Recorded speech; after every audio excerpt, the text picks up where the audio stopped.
This map shows the celestial sphere as Shakespeare's contemporaries saw it, a crowded, active influence.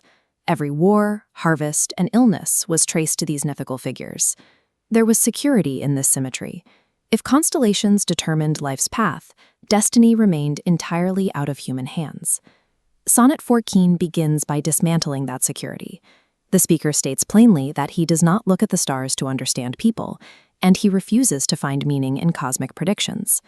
To an audience in the 1590s, this sounded like a radical departure from reality. It was a dismissal of the established science of the time, suggesting that the night sky held no authority over the person. The speaker uses the language of the heavens to steer the focus away from the infinite sky and toward the physical presence of his subject. By stripping away the illusion of cosmic fate, the poem forces the reader to look for a different source of truth, one that resides much closer to the ground. The poem pulls the perspective down from the abstract heavens and settles into the macro detail of a human pupil. In this era, the eyes were viewed as literal mirrors of intention. They were considered transparent windows that revealed a person's inner truth in a way the distant stars never could.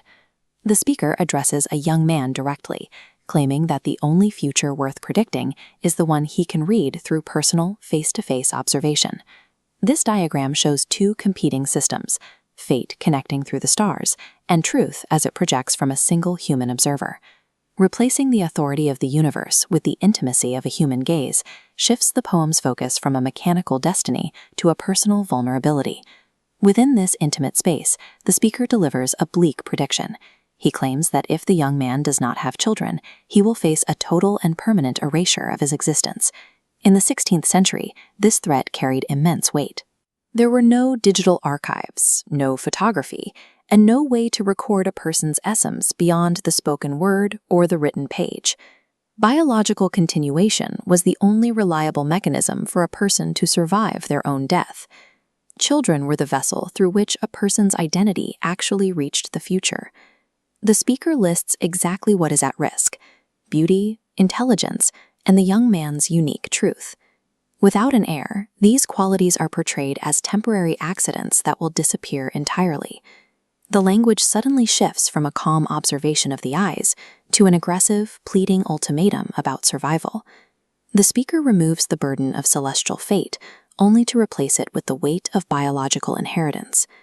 Beneath the debate over astrology, the poem reveals its true subject, the relentless movement of time. In Shakespeare's view, time erases everything by default. Anything that is not actively passed on to a new generation is simply consumed by the years. The sonnet compresses the massive anxiety of human lidacy into 14 lines. It asks how we can possibly survive our own mortality. The choice offered is stark.